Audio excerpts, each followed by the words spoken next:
Assalamualaikum warahmatullahi wabarakatuh. Selamat berjumpa kembali dengan channel tutorial statistik 1000 halaman. Saya Sofyan. Pada kesempatan ini kami ingin berbagi pengetahuan dan pengalaman tentang mengolah data menggunakan software Smart PLS 3, khususnya tentang entry data Smart PLS 3 untuk model pengukuran reflektif. Bapak Ibu semua, ini adalah contoh model penelitian kita di mana pemberdayaan guru dan religiusitas diduga berpengaruh terhadap motivasi dan kepuasan kerja guru. Motivasi berperan sebagai variabel mediasi. Motivasi kerja dan kepuasan guru adalah variabel endogen, dan pemberdayaan guru dan religiusitas adalah variabel eksogen. Ini hipotesis penelitian kita, ada 5, dan motivasi diukur secara reflektif merujuk kepada motivation Herzberg, teori intrinsic motivation dari Herzberg. Ya, referensinya di Edrak et al. Tahun 2013, diukur oleh 6 item pengukuran. Pemberdayaan guru diukur secara reflektif merujuk kepada Kletzker et al. Tahun 1996, diukur juga secara reflektif.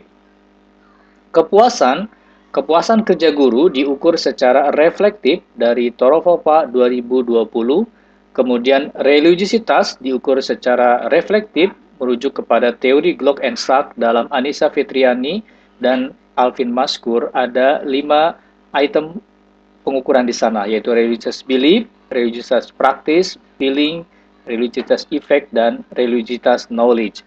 Baik, Bapak Ibu semua, langkah pertama kita entry data di dalam Microsoft Excel seperti ini. Ya, setelah kita entry data, kemudian kita save as. Dalam bentuk CSV, kita pastikan dalam bentuk CSV atau text tab delimited ya. Kita dalam bentuk CSV saja. Kemudian kita berikan nama, misalnya pemberdayaan. Ya. Kemudian datanya kita tutup. Sudah kita tutup, selanjutnya kita buka Smart PLS. Langkah pertama di dalam Smart PLS ketika kita buka, ya, di sebelah tengah ini adalah layar untuk menggambar ya, halaman kosong berwarna putih untuk menggambar, sedangkan di sebelah kiri adalah nama project kita. Kita klik New Project, kita tulis pemberdayaan, ya, pemberdayaan guru. Klik OK. Di sebelah kiri akan muncul project kita pemberdayaan, ya. Kemudian double klik di sini, tertulis double click to import data. Kita klik 2 kali di sini untuk mengimport data dan kita cari data penelitian kita. Ya, disimpan di sini data dan ini dia, datanya pemberdayaan. Klik OK. Oke, kemudian salah satu tanda bahwa item pengukuran telah berhasil diimport ya, ada statistik deskriptif di sini ya, statistik deskriptif untuk setiap item pengukuran. Terdiri dari mean, median, nilai minimum, maksimum, standar deviasi, dan kurtosis squareness-nya. Langkah selanjutnya, klik 2 kali di project pemberdayaan. Nah, ya, akan muncul di sebelah kiri, ini adalah indikator pengukuran kita, ya, item-item pengukuran kita. Ini menunjukkan bahwa item pengukuran atau data berhasil diimport dari Excel ke Smart PLS 3. Kita tutup saja sebelah kanan. Langkah pertama adalah membuat model penelitiannya. Seperti ini. Kemudian selanjutnya klik select, kemudian beri nama. Klik 2 kali ya, atau klik kanan, klik rename, tulis pemberdayaan, kemudian klik kanan, kemudian religiusitas, kemudian klik kanan, kita pilih motivasi, kemudian yang sebelah kanan kita pilih kepuasan. Sudah. Langkah selanjutnya kita pilih item pengukuran ini, kita blok ya. Kemudian kita pindahkan ke setiap variabelnya dengan cara drag drop. Begitu juga dengan religiusitas, kita pindahkan drag drop. motivasi, ya, kita pindahkan ke kanan, drag drop, ya, motivasi, dan kepuasan kerja, diukur 6 item drag drop.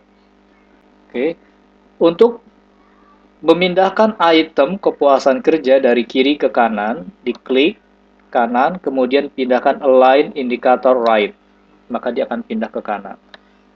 Langkah selanjutnya adalah merapikan gambar dengan cara drag drop seperti ini, ya. Atau kita bisa mengecilkan sesuai ukuran layar di laptop kita. Lebih direkomendasikan, ya, untuk Smart PLS ini adalah laptop dengan layar 14 inci. Ya. Langkah selanjutnya adalah menyambungkan hipotesis penelitian kita seperti ini. Kita sambungkan ke sini. Sambungkan, disambungkan. Baik, selesai, kita klik select. Ini adalah model pengukuran reflektif, di mana tanda panah ini mengalir dari variabel menuju indikator. Ya, motivasi diukur secara reflektif, ya, tanda panahnya mengalir dari motivasi menuju ke indikator. Demikian juga dengan religiositas dan kepuasan. Ini semua model pengukuran kita adalah reflektif, di mana tanda panah, ya, mengalir dari setiap variabel ke indikator. Artinya bahwa indikator mencerminkan refleksi, mencerminkan pengukuran dari variabel. Oke. Langkah selanjutnya kita estimasi dengan cara klik calculate, kemudian klik PLS algoritma.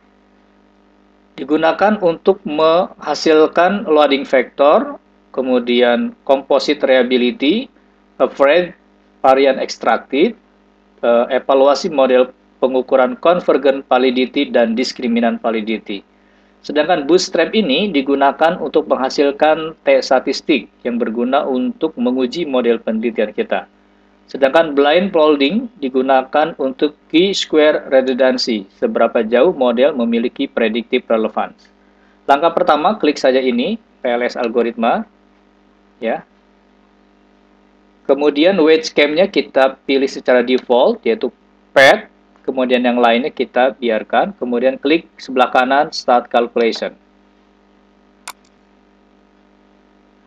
Oke.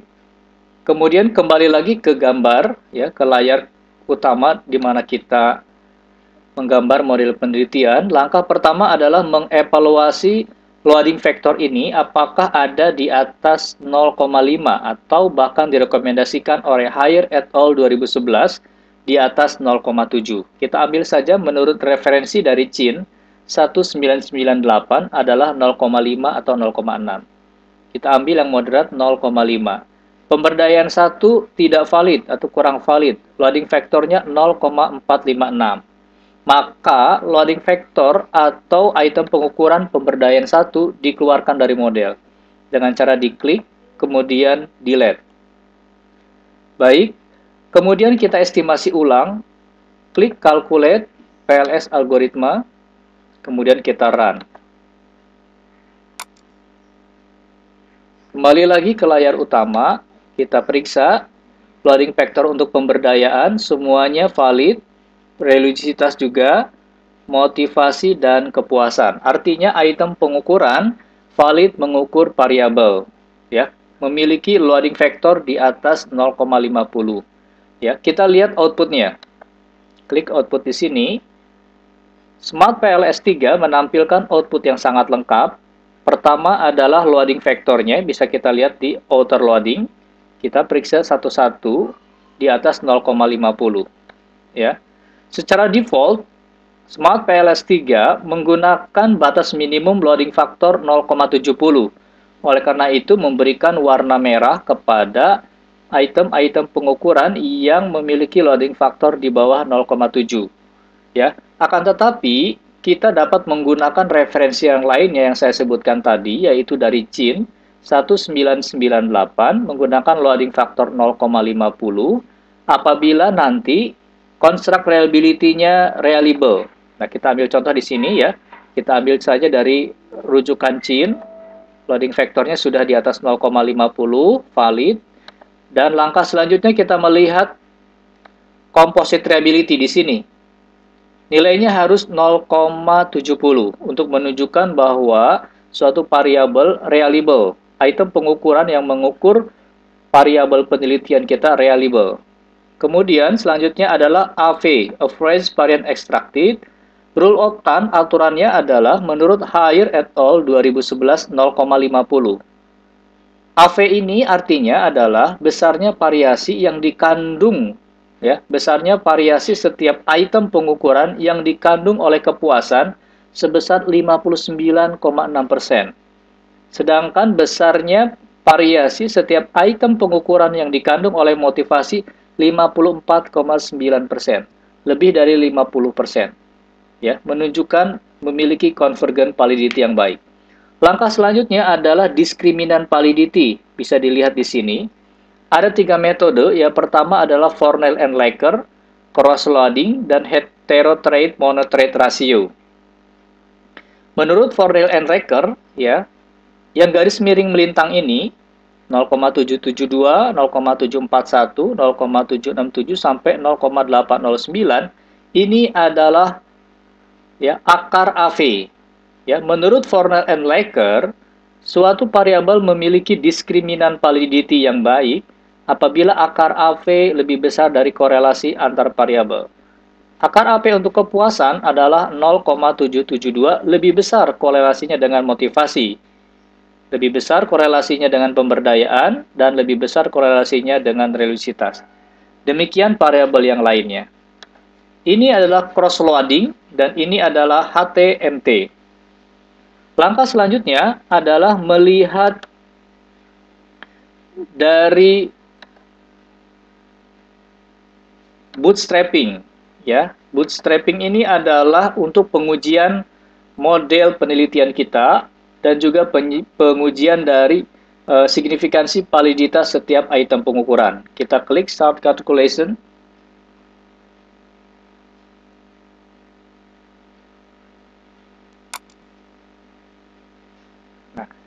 Outputnya ada di bagian bawah sini, bisa kita lihat, ya, signifikansi dari setiap item pengukuran ada di outer loading ini.